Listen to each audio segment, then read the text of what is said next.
A man of God helps you depend on God, not on him. A man of greed wants you to depend on him so he can extract money from you. A lot of so-called prophets today charge people money for ministry. The more you pay, the more they pray. Today, many churches and prayer camps charge money for what they call consultation. If you give $50, you get a prayer. If you give $100, they will lay hands on you and anoint you. If you give $500, they'll fast for you. And if you give $1,000, they will prophesy and see a vision for you. Nonsense!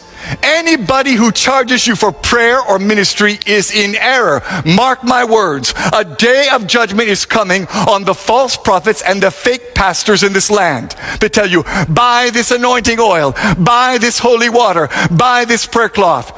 Do not be deceived. Jesus never sold any miracle, and neither did the apostles. We have to get back to the place today where we depend on Jesus and Jesus only. The cult of celebrity pastors must end.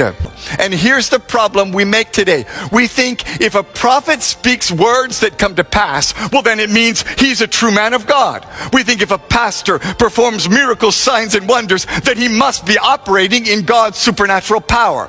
But the fact is, you can speak prophetic words that come to pass and still be a false prophet. You can perform miracles, signs, and wonders and still not operate in God's power. Because this is so important, let me emphasize it and say it again. Deception is not just wrong words, it's also a wrong lifestyle. A false prophet may have the right words and even predict things correctly, but if he has a wrong life, he is a false prophet. There's a pastor in Tanzania who said, because I'm anointed, my feet cannot touch the ground while I'm preaching.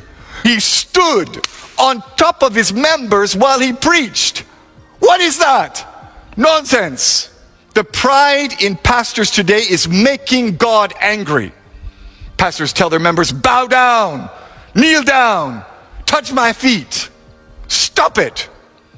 Jesus and only Jesus must be glorified. A few years ago, Pastor Rabalago of the Mount Zion General Assembly in South Africa was spraying Doom, super multi-insect killer, in people's faces to cure their sickness. Pastor Light Monyaki of the Grace Living Hope Ministries commanded his congregants to drink rat poison as a demonstration of the power of faith. They died shortly after visiting his deliverance service. Ask yourself, where is that in the Bible? There's a great wave of error running through churches today. It's destroying pastors and ruining churches. It's causing men to backslide and making the gospel lose power. It's making a mockery of the truth and making men lose their faith. It's causing good Christians to turn from the truth and fall into sin. And the fact is, Jesus clearly tells us it will affect many. Many false prophets will come. Many men will be deceived. And friend, you need to know today that the greatest challenge for us as Christians in the end times is not persecution. It's not economic collapse or uncertainty in government. The greatest challenge we face today in the church is spiritual deception.